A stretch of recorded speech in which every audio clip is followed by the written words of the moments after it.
Daily current news में अभी की खबर है मानव अफ्रीकी ट्रिपैनोसोमियासिस रोग।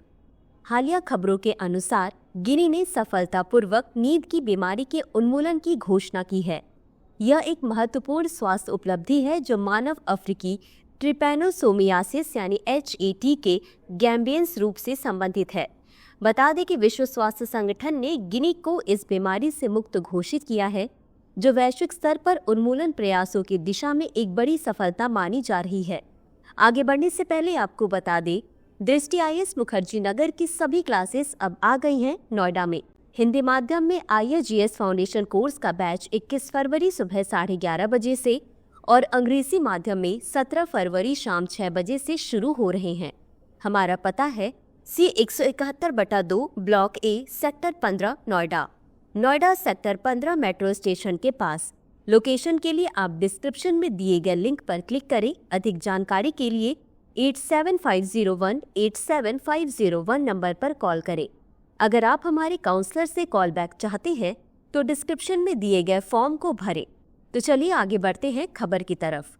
बता दें कि WHO ने औपचारिक रूप से इसकी घोषणा की है कि गिनी ने HAT यानी गैम्बियंस रूप को सफलतापूर्वक समाप्त कर दिया है, जिससे यह एक सार्वजनिक स्वास्थ्य समस्या के रूप में खत्म हो चुका है। इसके साथ यह गिनी में समाप्त किया जाने वाला पहला उपेक्षित उष्णकटिबंधीय रोग यानी NTD बन गया है। चलिए अब जानते हैं मानव अफ्रीकी ट्रिपैनोसोमियासिस के बारे में। यह एक परजीवी जनित रोग है जो संक्रमित तेतसे मक्खियों के काटने से फैलता है। यह रोग ट्रिपैनोसोमा परजीवी और ट्रिपैनोसोमा ब्रूसी रोडिसिएंस परजीवी के कारण होता है।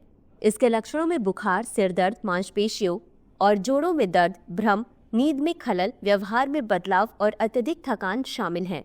बता दें कि यदि समय पर इलाज न किया जाए तो यह मस्तिष्क और तंत्रिका तंत्र को प्रभावित कर सकता है और जानलेवा साबित हो सकता है। गौरतलब है कि यह मुख्य रूप से उष्णकटिबंधीय अफ्रीकी देशों में पाया जाता है। चलिए अब जानते हैं गिनी में HAT के इतिहास के बारे में। 1990 के दशक में मानवीय गतिविधियों जैसे वनों की कटाई और शहरीकरण के कारण गिनी के तटीय क्षेत्रों में यह पुनः उभर आया था। बता दें कि 2002 में गिनी के स्वास्थ्य मंत्रालय ने इसके नियंत्रण के लिए एक राष्ट्रीय कार्यक्रम स्थापित किया, जिसमें WHO और अन्य अंतर्राष्ट्रीय स्वास्थ्य संगठनों का सहयोग मिला था।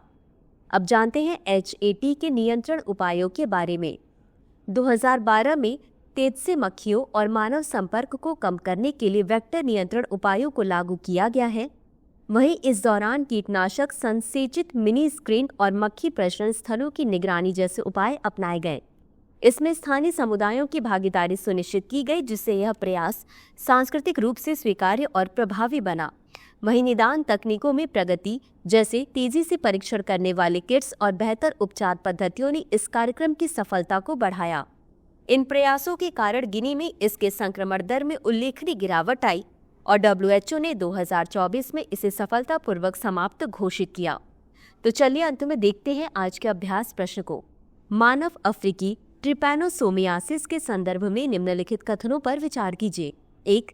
यह एक परजीवी जनित रोग है। 2. यह रोग संक्रमित तेतसे मक्खियों के काटने से फैलता है। उपर्युक्त में से कौन सा या कौन से कथन सही है या सही है? A केवल 1, B केवल 2, C 1 और 2 दोनों, D न तो 1 और न ही 2। इस प्रश्न का उत्तर कमेंट बॉक्स में जरूर दें। अभी के लिए बस इतना ही। धन्यवाद। डियर व्यूअर्स, अपने एग्जाम की तैयारी को और बेहतर करने के लिए हमारे चैनल को लाइक, शेयर और सब्सक्राइब करना न भूलें।